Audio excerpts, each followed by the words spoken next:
24 अक्टूबर 1914 को चेन्नई के एक परंपरावादी तमिल परिवार में लक्ष्मी सहगल का जन्म हुआ था। बचपन में ही पिता गुजर गए, लेकिन हालात का सामना करते हुए उन्होंने 1938 में मद्रास मेडिकल कॉलेज से MBBS किया। कुछ साल भारत में काम करने के बाद 1940 में वो सिंगापुर चली गयी। कैप्टन लक्ष्मी बचपन से ही राष्ट्रवादी आंदोलन से प्रभावित थी। जब गांधी जी ने विदेशी सामानों के बहिष्कार का आंदोलन छेड़ा तो उन्होंने उसमें सक्रियता के साथ हिस्सा लिया। उनका ये देश प्रेम सिंगापुर जाने के बाद भी खत्म नहीं हुआ। सिंगापुर में उन्होंने न केवल भारत से आए अप्रवासी मजदूरों के लिए मुफ्त में अस्पताल खोला, बल्कि भारत स्वतंत्रता संघ की सक्रिय सदस्य भी बनी।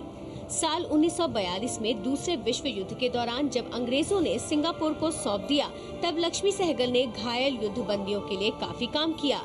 2 जुलाई 1943 को सिंगापुर में नेताजी सुभाष चंद्र बोस की ऐतिहासिक यात्रा हुई। नेताजी के विचारों से लक्ष्मी बेहद प्रभावित हुई और उन्होंने नेताजी से उनके अभियान में शामिल होने की अपनी इच्छा जाहिर की। पहले तो नेताजी कुछ हिचकिचाए, पर लक्ष्मी के बुलंद इरादों को देखकर उन्हें हामी भरनी ही पड़ी। फिर क्या था, आजाद हिंद फौज की पहली महिला रेजिमेंट का विचार जन्म ले चुका था। नाम दिया गया रानी झांसी रेजिमेंट। 22 अक्टूबर 1943 को डॉक्टर लक्ष्मी ने रानी झांसी रेजिमेंट में बतौर कैप्टन का पद संभाला। यही नहीं, अपने साहस और अद्भुत कार्य की बदौलत बाद में उन्हें कर्नल का पद भी मिला और उन्हें एशिया की प्रथम महिला कर्नल बनने का गौरव हासिल हुआ। लेकिन जुबान पर चढ़ जाने के कारण लोगों ने उन्हें कैप्टन लक्ष्मी के रूप में ही हमेशा याद रखा। यही नहीं, वो 1943 में सुभाष चंद्र बोस की आरजी हुकूमत आजाद हिंद सरकार में महिला विभाग की कैबिनेट मंत्री भी बनी। दूसरे विश्व युद्ध में जापान की हार के बाद ब्रिटिश सेनाओं ने आजाद हिंद फौज के स्वतंत्रता सैनिकों की भी धरपकड़ की। सिंगापुर में पकड़े गए आजाद हिंद सैनिकों में कर्नल डॉक्टर लक्ष्मी भी थी।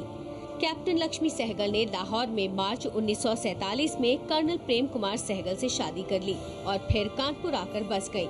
पर उनका संघर्ष यहीं खत्म नहीं हुआ और वो गरीब लोगों की सेवा में लग गयी। आगे चलकर कैप्टन लक्ष्मी सहगल सक्रिय राजनीति में आ गयी। 1971 में वो मार्क्सवादी कम्युनिस्ट पार्टी से राज्यसभा की सदस्य बनी।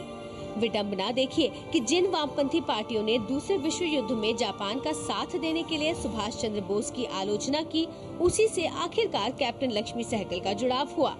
लक्ष्मी सहगल अखिल भारतीय जनवादी महिला समिति की संस्थापक सदस्यों में रही।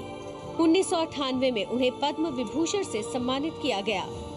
साल 2002 में 88 साल की उम्र में उन्होंने वामपंथी दलों की ओर से डॉक्टर APJ अब्दुल कलाम के खिलाफ राष्ट्रपति पद का चुनाव भी लड़ा था। कैप्टन लक्ष्मी सहगल की बेटी सुभाषिनी अली है और वो कानपुर से CPM की सांसद भी रही है। डॉक्टर सहगल के नाती और सुभाषिनी अली और मुजफ्फर अली के बेटे शाद अली फिल्म निर्माता निर्देशक हैं, जिन्होंने साथिया, बंटी और बबली जैसी चर्चित फिल्में बनाई हैं।